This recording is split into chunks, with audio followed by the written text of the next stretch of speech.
السلام علیکم ورحمۃ اللہ وبرکاتہ۔ اعوذ باللہ من الشیطان الرجیم، بسم اللہ الرحمن الرحیم۔ ان عدۃ الشہور عند اللہ 12 شہرا فی کتاب اللہ یوم خلق السماوات والارض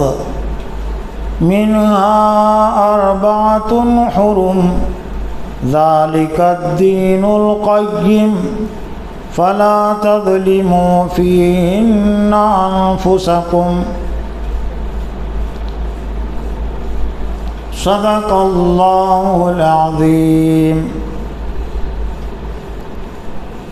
معزز و محترم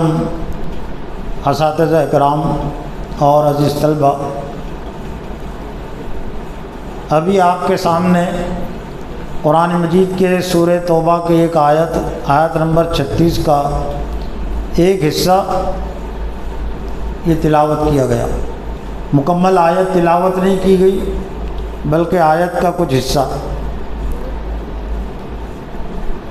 آیت کے اس حصے میں اللہ تعالیٰ نے فرمایا کہ بے شک اللہ کے نزدیک مہینوں کی جو گنتی ہے وہ 12 ہیں، یعنی سال میں 12 مہینے ہیں، اور ان میں سے 4 مہینے محترم ہیں، اشہر حرم جن کو کہتے ہیں۔ 4 مہینوں میں سے 3 مہینے تو متواتر ہے، ذی قعدہ، ذی الحج اور محرم، اور ایک رجب کا مہینہ ہے۔ اور پھر اللہ نے فرمایا کہ ذالک الدین القیم، یہی سیدھا راستہ، سیدھا طریقہ ہے، اور تم اس میں اپنے آپ پر ظلم مت کرو، یعنی اس میں جنگ کر کے، اللہ کی نافرمانی کر کے اپنے آپ پر ظلم مت کرو۔ یہ آیت تو آج کے اس درس میں اس لیے بھی پیش کی گئی کہ یہ محرم کا مہینہ چل رہا ہے، اور جو 4 مہینے محترم ہیں ان میں سے ایک محرم کا مہینہ بھی ہے، اور یہ جو 4 مہینے محترم قرار دیے گئے تھے اس کے پیچھے ایک اہم مقصد یہ تھا کہ ذی الحج میں حج ہوتا ہے، تو حج کو جانے اور آنے والوں کے لیے راستہ پرامن رہے، اس لیے اس پر یہ پابندی تھی کہ جنگ نہ کرے۔ اور رجب میں عام طور سے عمرہ لوگ کرتے تھے، اس مناسبت سے اس میں بھی جنگ کرنا ممنوع تھی۔ لیکن اس مہینے کی مناسبت سے اور یوم عاشوراء یعنی محرم کی 10 تاریخ کی مناسبت سے، جہاں اسلام کی کچھ خوبیاں ہیں، اسلام کی تاریخ جڑی ہوئی ہے، تو باطل نے بہت ساری چیزیں بھی اس مہینے کی مناسبت سے جوڑ دی ہے۔ یہ بات بھی ہم کو اپنے ذہن میں رکھنی چاہیے کہ جب معاشرے میں اسلامی تحریک چلتی ہے، چاہے وہ تعلیم و تربیت کے عنوان سے ہو یا اسلام کو دنیا میں غالب کرنے کے عنوان سے ہو، جس عنوان سے بھی اور جس ذریعے سے بھی معاشرے میں اسلام کی تحریک چلتی ہے، تو اس کے ساتھ ساتھ شیطان اور شیطان کے پیروکار باطل تحریک کو بھی شامل کر دیتے ہیں، اس لیے کہ ابلیس کو قیامت تک کے لیے ڈھیل اور مہلت ہے۔ اس لیے جہاں سے انسانوں کو اور مسلمانوں کو اللہ کی بندگی کا درس ملتا ہے، اللہ کی اطاعت اور فرما برداری کا درس ملتا ہے، اور جس میں شیطان کے لیے کچھ مغلوبیت کا سبق اور پیغام ہے، تو شیطان اور شیطان کے چیلے برابر اس بات کی کوشش کرتے ہیں کہ اس تحریک کا رخ مڑ جائے۔ چنانچہ ایسے ہی یوم عاشوراء کے مناسبت سے ہوا، اور ماہ محرم کے مناسبت سے ہوا۔ یوم عاشورہ، یوم کے معنی دن کے ہوتے ہیں، عاشورہ یعنی عشر کے معنی 10 کے، اور عاشورہ یعنی 10ویں تاریخ۔ تو محرم کی 10ویں تاریخ ایک تاریخ ہی اور تعلیمی حیثیت ہے۔ اسلام کی کچھ باتیں تاریخ سے جڑی ہوئی ہے، اور اس تاریخ سے امت مسلمہ کو اللہ کی بندگی کا، اللہ کی عظمت کا درس ملتا ہے۔ تو یوم عاشورہ کے متعلق ایک بات تو وہ ہے جس کا تذکرہ ابھی مجھ سے پہلے بھی ہوا مولوی صابر ملی صاحب نے، کہ اللہ تعالیٰ نے بنی اسرائیل کو، حضرت موسیٰ علیہ السلام کو فرعون کے ظلم و ستم سے اس تاریخ میں نجات دی تھی، تو شکرانے کے طور پر حضرت موسیٰ علیہ السلام اور بنی اسرائیل نے روزہ رکھا۔ لیکن کچھ روایتیں یہ بھی ملتی ہے کہ صرف ایک ہی واقعہ پیش نہیں آیا یہ محرم کی 10ویں تاریخ میں، بہت سارے اہم اسلامی تاریخ کے واقعات یوم عاشورہ سے جڑے ہوئے ہیں۔ کچھ مورخین نے یہ بھی کہا کہ اسی تاریخ میں اللہ تعالیٰ نے حضرت آدم اور حضرت حوا کو زمین پر بھیجا، اور اسی تاریخ میں اللہ تعالیٰ نے حضرت نوح علیہ السلام کی جو کشتی تھی، جو اللہ کے حکم سے بنی تھی، تو اسی تاریخ میں وہ جودی پہاڑ پر رکی، یعنی گویا کہ اس تاریخ میں حضرت نوح علیہ السلام کی جو مخالف قوم تھی اس کا بالکلیہ خاتمہ ہوا، اور اسی تاریخ میں حضرت ابراہیم علیہ السلام کے لیے آگ ٹھنڈی ہوئی، یعنی آگ میں ڈالا گیا تھا، قوم نے آپ کو آگ میں ڈالا تھا، تو اللہ تعالیٰ نے آگ کو ٹھنڈی کر دیا تھا، تو وہ محرم کی 10ویں تاریخ تھی۔ اور پھر کچھ روایتیں یہ بھی ہے کہ اسی دن قیامت بھی آئیں گی۔ تو چونکہ یہ یوم عاشورہ کی جو تاریخ ہے، یہ اللہ کی عظمت اور اس کی قدرت کے بے شمار واقعات اپنے اندر لیے ہوئے ہیں، تو اسلام نے اس کو مناسب سمجھا کہ امت مسلمہ اس کو اپنی تربیت کے لیے استعمال کرے۔ تو پھر اس کے ساتھ اسلام نے روزے کا عمل بھی جوڑا، علم اور عمل، جیسے رمضان میں قرآن کے علم کے ساتھ ساتھ اسلام نے روزے کا عمل بھی جوڑا، کہ نماز تراویح کے ذریعے سے امت مسلمہ قرآن کا علم حاصل کرے، قرآن کو پڑھے سنے، اور پھر سحری سے پھر گویا کہ اس علم کے مقصد پر، قرآن کے نازل ہونے کے مقصد پر عمل کا آغاز بھی کرے، روزہ رکھ کر اللہ کی رضا خوشنودی کے لیے کھانے پینے سے پرہیز کرے۔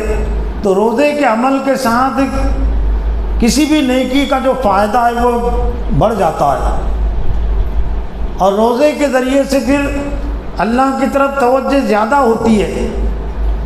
تو اسلام نے اس کو پھر، جو کہ اہم واقعات اس تاریخ میں پیش آئے، تو امت مسلمہ زیادہ سے زیادہ ان واقعات سے سبق لے، نصیحت حاصل کرے، تو روزہ بھی اس کے ساتھ اسلام نے جوڑ دیا، تاکہ اس میں مزید پھر نیکی کا عمل، تقوی کا عمل شامل ہو جائے، اور شیطان کے چیلوں کے لیے کوئی جگہ باقی نہ رہے کہ وہ اس دن کی مناسبت سے امت مسلمہ کو غفلت میں ڈالے، کہ کسی اور چیز کی طرف ان کی توجہ ہونے دے۔ لیکن جیسا کہ میں نے شروع میں کہا کہ جہاں سے امت مسلمہ کو کچھ دینی پیغام ملتا ہے، دینی درس ملتا ہے، تو شیطان اور شیطان کے چیلوں کی، پیروکاروں کی پوری کوشش رہتی ہے کہ وہ چیز تو باقی رہے، لیکن امت مسلمہ کو وہاں سے دینی درس نہ ملے، اللہ کی بندگی کا درس نہ ملے، بلکہ شیطان کی بندگی کا درس ملے۔ تو ماہ محرم کے ساتھ پھر یہی کیا، اور پھر ماہ محرم کی ایک حیثیت یہ بھی ہے کہ پہلے سے اس کی ایک اہمیت اور عظمت چلی آ رہی تھی، لیکن پھر اسلام نے اہل ایمان نے حضرت عمر فاروق رضی اللہ تعالیٰ عنہ نے اس ماہ محرم سے اور زیادہ امت مسلمہ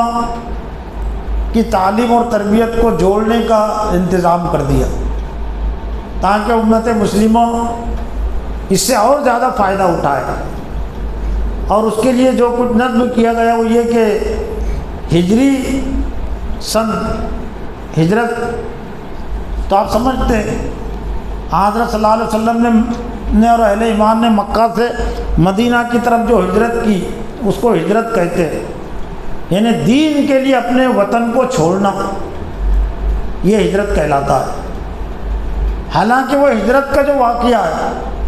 وہ تو ربیع الاول میں پیش آیا تھا. حضرت صلی اللہ علیہ وسلم نے جو ہجرت کی تھی وہ ربیع الاول کی ایک طرف سے پہلی تاریخ تھی اور عام طور سے 10 دن کا وہ سفر ہوتا تھا. لیکن چونکہ اللہ نے ماہ محرم کو اور پھر یوم عاشوراء کی جو حیثیت تھی اس کی تعلیم و تربیت کی چلے آ رہی تھی، تو صحابہ کرام کے مشورے سے پھر حضرت عمر فاروق رضی اللہ تعالیٰ عنہ نے ہجرت کا جو سن ہے،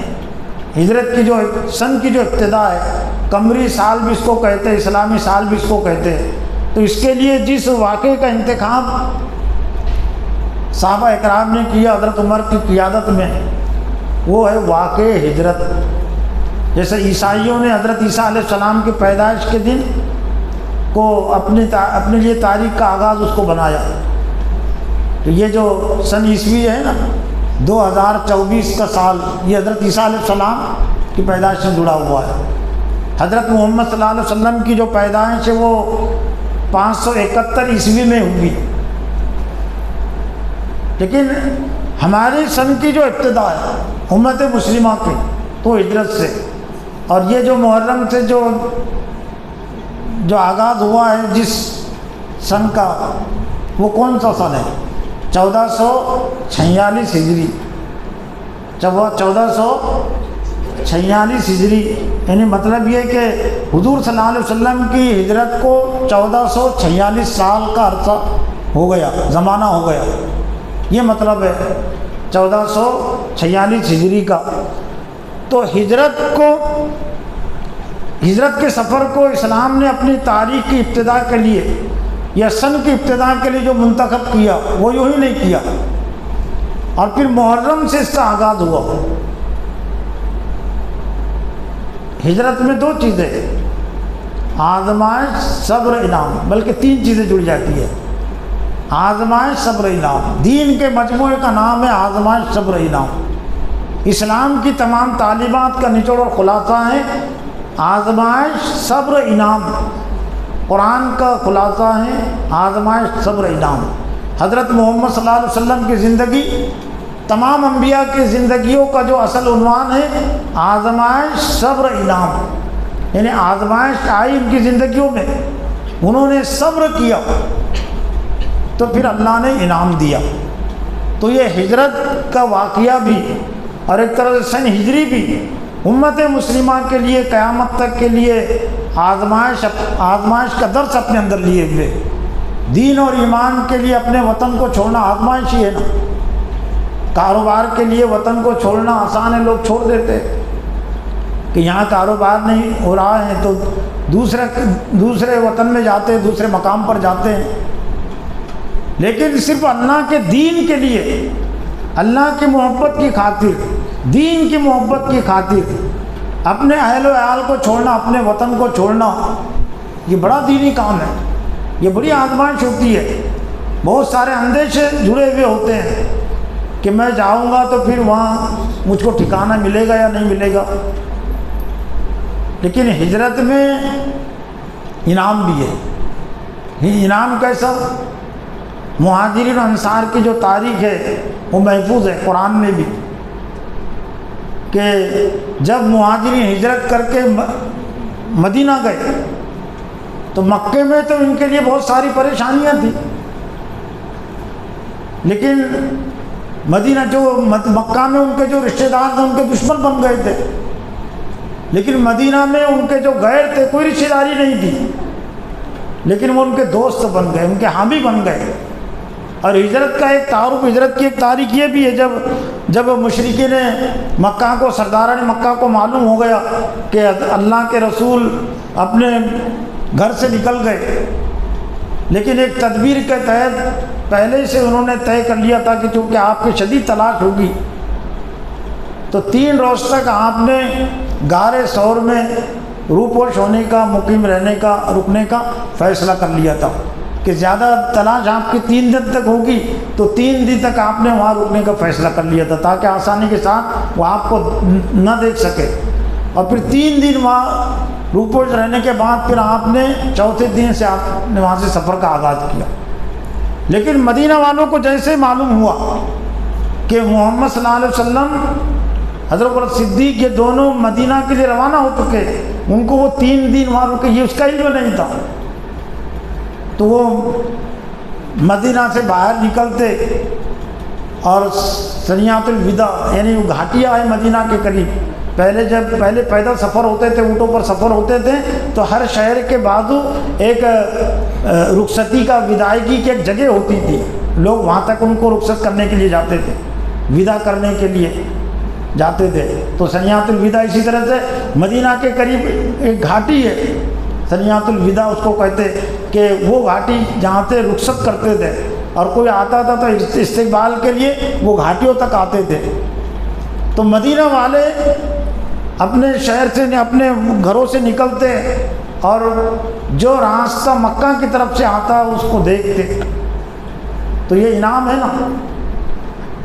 یعنی جہاں کچھ مکہ والوں کی آنکھیں، مکہ والوں نے اعلان کر دیا تھا کہ جو اللہ کے رسول کو قتل کرے گا یا گرفتار کر کے لائے گا تو اس کو 100 اونٹ انعام میں دیے جائیں گے، تو بہت سارے لوگ اس انعام کی خاطر آپ کو تلاش کر رہے تھے، لیکن آپ کو تلاش کر رہے تھے قتل کرنے کے لیے، اور وہاں مدینہ والے آپ کو تلاش کر رہے تھے ملاقات کے لیے، دیدار کے لیے، یعنی کچھ آنکھیں، مکہ والوں کی آنکھیں آپ کو قتل کرنے کے لیے تلاش کر رہی تھی، اور مدینہ والوں کی آنکھیں آپ کے دیدار کے لیے ترس رہی تھی۔ یہ ہجرت میں برکت جسے بولتے، وہ تو لوگ صرف بولتے تھے علامتی طور پر، لیکن دین کی بنیاد پر ہے تو ہے ہی واقعہ اس میں ہجرت میں برکت۔ تو اس امت مسلمہ کو ایک طرح سے یہ سن ہجری کے ذریعے سے پیغام بھی دیا گیا کہ دین اور ایمان کی خاطر اگر تم کو اپنا وطن چھوڑنا پڑے تو تمہیں کوئی افسوس نہیں کرنا چاہیے، تمہیں گھبرانا نہیں چاہیے۔ جس طرح سے اللہ کے رسول صحابہ کرام کو اللہ تعالیٰ نے ایک بہترین ٹھکانہ عطا کیا، ان کے جانثار ان کو عطا کیے مدینہ میں، تو اللہ تعالیٰ قیامت تک امت مسلمہ کے ساتھ یہ معاملہ کرے گا، یہ سنت کرے گا، یہ اللہ کی سنت جاری رہے گی۔ لیکن جیسا کہ بات ہوئی کہ جہاں سے اسلام کی تعلیمات جڑی ہوئی ہے، مسلمانوں کو کچھ درس ملتا ہے، تو باطل پرستوں نے اس پر پردہ ڈال دیا۔ تو ایسے ہی ماہ محرم کے ساتھ اور یوم عاشوراء کے ساتھ باطل پرستوں نے کیا ہے، اور آج جو امت مسلمہ کے سامنے یا دنیا میں جو کچھ محرم منایا جاتا ہے، یہ یوم عاشوراء جو منایا جاتا ہے، تو وہ اسی کو دبانے کے لیے، امت مسلمہ کے لیے اس میں جو اللہ کی عظمت کا پیغام ہے، دین کی بنیاد پر آزمائش کا پیغام ہے اور انعام کا پیغام ہے، تو اس کو امت مسلمہ نہ سمجھ سکے، امت مسلمہ اس سے محروم رہے، اس لیے ایک واقعہ پھر اس کے ساتھ جوڑ دیا گیا، خاص طور سے میدان کربلا کا واقعہ، حضرت حسین کی شہادت کا واقعہ۔ حالانکہ وہ واقعہ 10 محرم کو پیش آیا، اس کی بھی کوئی بہت واضح دلیل نہیں ہے، لیکن اگر واقعہ پیش آیا بھی تو یوم عاشوراء کی حیثیت وہ واقعے کی وجہ سے نہیں ہے۔ یہ حضرت حسین کی شہادت کا جو واقعہ، یہ حضرت محمد صلی اللہ علیہ وسلم کی وفات کے تقریباً 50 سال بعد کا واقعہ ہے۔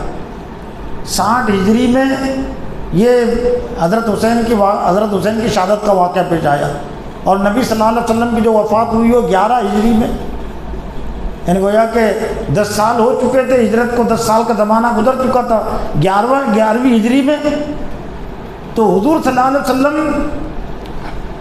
کے دور سے، پہلے کے دور سے اس کی اہمیت چلی آ رہی ہے، لیکن آج زیادہ تر مسلمان جو سمجھتے ہیں وہ یہ کہ 10ویں محرم کی جو حیثیت ہے وہ حضرت حسین کی شہادت کی وجہ سے، اور پھر یہ پیغام دب جائے تو پھر شیعوں نے دراصل عبداللہ بن سبائی جو کٹر یہودی تھا اس نے ایک تحریک چلائی تھی خلافت راشدہ کو کمزور کرنے کے لیے۔ حضرت عمر فاروق رضی اللہ تعالیٰ عنہ کے زمانے تک تو اس کی سازشیں کامیاب نہیں ہو سکی، لیکن حضرت عمر فاروق رضی اللہ تعالیٰ عنہ کی شہادت کے بعد وہ عبداللہ بن سبا جو کٹر یہودی تھا لیکن مسلمان کا بھیس اختیار کر کے، یعنی منافق بن کر، یعنی اسلام اپنے آپ کو مسلمان بتا کر اس نے سازشیں کی۔ اسلام کے خلاف جو سازشیں ہوتی ہے دو نوعیتیں ہوتی ہے، اگر اسلام اور مسلمان اگر مغلوب ہے، کمزور ہے، سیاسی طاقت اور قوت نہیں مسلمانوں کے پاس، تو پھر تو کھلم کھلا مخالفت ہوتی ہے، دشمنی ہوتی ہے۔ لیکن جب اسلام کو اور مسلمانوں کو اللہ تعالیٰ جب سیاسی طاقت اور قوت دیتا ہے تو پھر کھلم کھلا دشمنی اور مخالفت کم ہوتی ہے۔ پھر اسلام کا ہمدرد بن کر، اسلام کا نام لے کر، مسلمانوں کا نام لے کر دشمنی ہوتی ہے۔ تو جب تک اللہ کے رسول صلی اللہ علیہ وسلم مکہ میں تھے تو کھلم کھلا دشمنی ہوتی تھی، اس لیے کہ آپ کے پاس طاقت اور قوت نہیں تھی، لیکن مدینہ میں آپ گئے تو آپ کے پاس ایک طرح سے سیاسی طاقت و قوت بھی آ گئی، پورے مدینے کے آپ سربراہ بن گئے، تو اب بہت سارے اسلام کے دشمنوں کے لیے ایسا موقع نہیں تھا کہ کھلم کھلا دشمنی کرے، مخالفت کرے۔ تو پھر ایسے وقت میں اسلام دشمن پیترا بدل لیتے ہیں، اور پیترا کیا بدلتے ہیں کہ وہ بظاہر مسلمان ہو جاتے ہیں، اپنے آپ کو مسلمان کہتے ہیں اور اسلام کے ساتھ دشمنی کرتے ہیں، مسلمانوں کے ساتھ دشمنی کرتے ہیں۔ تو عبداللہ بن سبا نے بھی یہی راستہ اختیار کیا تھا کہ مسلمانوں کے پاس سیاسی طاقت اور قوت تھی، تو اس نے حضرت علی رضی اللہ تعالیٰ عنہ کی محبت کا سہارا لے کر اور یہ معاشرے میں بات پھیلا کر کے حضرت عمر کی شہادت کے بعد خلیفہ کے اصل حقدار وہ تو حضرت علی ہے، اور حضرت عثمان خلیفہ بن گئے تو ایک طرح سے ان کا حق مارا گیا۔ تب ظاہر بات ہے کہ بظاہر تو لوگوں کو لگا گا نہیں تو بڑا حضرت علی کا چاہنے والا ہے، حالانکہ اس نے حضرت علی کی محبت کا سہارا اس لیے لیا تھا کہ مسلمانوں کے درمیان میں پھوٹ ڈالے، اور پھر وہاں قبیلہ پرستی، ابھی تک اللہ صلی اللہ علیہ وسلم نے یہ قبیلہ بنو امیہ، قبیلہ بنو عباس، جتنے قبیلے تھے ان کی فکروں کو ان کے کو دبا دیا تھا، ایک ہی قبیلہ تھا مسلمانوں کا، اسلام اور مسلمان۔ لیکن نئے نئے جو اسلام میں داخل ہوئے تھے تو وہ پھر قبیلہ پرستی کی بات بھی وہاں آ گئی۔ حضرت عثمان کا تعلق قبیلہ بنو امیہ سے تھا، قبیلہ حضرت علی کا تعلق جو ہے تو بنی ہاشم سے تھا، نبی صلی اللہ علیہ وسلم کے گھرانے سے۔ تو یہاں سے پھر عبداللہ بن سبا نے تحریک اپنی شروع کی، اور اسی کے پس منظر میں پھر حضرت عثمان کی شہادت کا واقعہ پیش آیا، حضرت علی کی شہادت کا واقعہ پیش آیا، لیکن اس پر بھی ان کو بس نہیں ہوا۔ کوئی ایسے واقعے کی تلاش میں عبداللہ بن سبا اور اس کی جو تحریک کے لوگ تھے، تاکہ واقعہ گھڑ کر اس کا الزام خلافت بنو امیہ پر ڈال دیا جائے اور پھر ہر سال اس کی یاد منائی جائے۔ تو شیعہ اور سنی کی جو تفریق ہے وہ یہیں سے پیدا ہوئی ہے۔ عبداللہ بن سبا کے ذریعے سے جو خلافت بنو امیہ کا خاتمہ ہوا، خلافت بنو عباسیہ، جو حضرت عباس کے گھرانے کے جو خلافت بنی، تو ایک طرح سے وہ شیعت کا غلبہ تھا اس پر۔ یہ تو امام ابو حنیفہ، امام شافعی، امام احمد بن حنبل کا زمانہ تھا کہ انہوں نے پورے طور سے اس خلافت کو سبائی تحریک کا حصہ نہیں بننے دیا، لیکن بہت ساری مصیبتیں پریشانیاں ان کو جھیلنی پڑی۔ حضرت امام ابو حنیفہ کو بھی، امام شافعی کو بھی، امام احمد بن حنبل، امام مالک کا زمانہ یہ خلافت بنو عباسیہ کا زمانہ ہے۔ تو انہوں نے یہ 10ویں محرم اور شہادت حسین کا جو لفظ اس لیے گھڑا اور اس لیے اختیار کیا تاکہ اس کے ذریعے سے ایک تو یہ اسلام کے جو جنگ یہود کے خلاف ہوئی ہے، مشرکین کے خلاف، نصارہ کے خلاف، وہ جنگوں کی تاریخ سے مسلمان غافل ہو جائے، اور ایک ہی ان کو تاریخ یاد رہے، وہ ہے میدان کربلا، جنگ کربلا۔ اور ایک تو چونکہ 90 سالہ دور ہے خلافت بنو امیہ کا، اور یہ 90 سالہ دور میں اسلام بہت دنیا میں تیزی کے ساتھ پھیلا، بڑے بڑے جنرل حکمراں ان کو ملے بنو امیہ کو۔ محمد بن قاسم، ان کا تعلق بھی بنو امیہ سے جو ہندوستان میں آئے۔ عمر بن عبدالعزیز کا تعلق بھی بنو امیہ سے۔ طارق بن زیاد کا تعلق بھی بنو امیہ سے جنہوں نے یورپ کو فتح کیا۔ موسیٰ بن نصیر کا تعلق بھی بنو امیہ جنہوں نے افریقہ کو فتح کیا۔ حضرت میں معاویہ کا تعلق بھی بنو امیہ سے۔ تو یہ بنو امیہ کو بڑے بڑے حکمراں ملے، اور 90 سال کے عرصے میں پوری دنیا میں ایک طرح سے اسلام کا غلبہ ہو گیا۔ تو یہ باطل پرستوں کو دیکھا نہیں گیا، اس لیے انہوں نے یہ تاریخ گھڑی اور شہادت حسین کا الزام، قتل حسین کا الزام خلافت بنو امیہ پر ڈال کر، یزید پر ڈال کر ان کو بدنام کیا، اور بعد میں لوگ اس کو بھولے نہ، تو آج تک یہ تاریخ منائی جاتی ہے 10ویں محرم کو۔ تو یہیں سے شیعہ اور سنی کی تفریق بھی یہیں سے پیدا ہوئی ہے،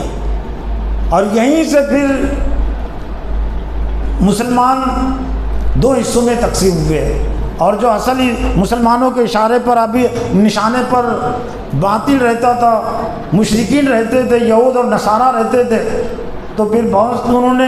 اپنے نشانے پر یہ مسلمانوں کو رکھ لیا، اور خاص طور سے حکمرانی کی جو صفات بنو امیہ کے حکمرانوں میں تھی، بنو امیہ کے قبیلے میں تھی، تو اس کو بدنام کرنے کے لیے دراصل یہ واقعہ ایک طرح سے گھڑا، اس کا الزام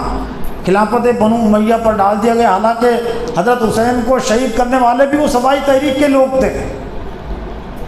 لیکن انہوں نے شہید کیا اور اس کا الزام یزید پر اور یزید کی فوج پر ڈال دیا۔ حالانکہ تاریخی روایت سے یزید کا کوئی اس میں ہاتھ نہیں ہے حضرت حسین کی شہادت میں، لیکن بدنام کرنے کے لیے، اور یہ ہر دور میں ضرورت پڑتی ہے۔ آج بھی جو واقعات گھڑے جاتے ہیں، باطل سیاسی حکمرانوں کو اس کی ضرورت پڑتی ہے۔ ہولوکاسٹ کا واقعہ بھی گھڑا یہ یہودیوں نے ہمدردی حاصل کرنے کے لیے۔ ہولوکاسٹ کا واقعہ مطلب یہ، اس کے تعلق سے یہ کہ 60 لاکھ یہودیوں کو ہٹلر نے آگ میں ڈالا تھا، جبکہ جس وقت کی بات ہے اس وقت ان کی تعداد اتنی نہیں تھی، ہاں کچھ لاکھ ہوں گے، ہزار ہوں گے، لیکن واقعہ انہوں نے اس لیے گھڑا تاکہ دنیا کی ہمدردی حاصل کی جائے۔ افغانستان کو تباہ برباد کرنا تھا تو ورلڈ ٹریڈ سینٹر کا واقعہ گھڑنا پڑا یا نہیں؟ تو یہ نئی ضرورت نہیں ہے، یہ باطل پرستوں کا بہت پرانا حربہ ہے کہ کوئی واقعہ گھڑنا اور اپنے مخالفین پر اس کو ڈال دینا، اور پھر اس کی یاد باقی رکھنے کے لیے سالگرہ مناتے رہنا۔ آج بھی منائی جاتی نا، ہندوستان میں بھی ہوتا کیا ہے، یہ 9/11 کا واقعہ اور یہ بمبئی کا واقعہ اور یہ حیدرآباد کی مکہ مسجد پر دھماکے کس نے کیا؟ یہ سب RSS اور یہ ہندوتو کی تنظیم کے جو لوگ ہیں انہوں نے یہ واقعات کیے، لیکن اس کا الزام کس پر ڈالا؟ امت مسلمانوں پر بدنام کرنے کی۔ تو یہ ایسا لگتا ہے کہ یہ بہت پرانی یہ باطل پرستوں کی سازش ہے اور ان کی تحریک ہے کہ واقعات گھڑنا اور اس کا الزام اہل حق پرستوں پر ڈال دینا، تاکہ اپنی باطل جو سیاست ہے وہ چلتی رہے اور جو حق ہے وہ لوگوں کے ذہنوں اور دماغوں سے اوجھل رہے، دور رہے۔ تو یہ چند باتیں میں نے اس موقع سے رکھی۔ اللہ تعالیٰ سے دعا ہے کہ اللہ تعالیٰ مجھے بھی اور آپ کو بھی ماہ محرم سے متعلق جو حقیقی جو اسلام کی تعلیم اس کو سمجھنے کی، اس سے جڑنے کی توفیق عطا فرمائے، جو سازش ہے اس کے ساتھ جوڑ دی گئی ہے اس سے بچنے کی، امت کو بچانے کی توفیق عطا فرمائے۔ وآخر دعوانا الحمدللہ رب العالمین۔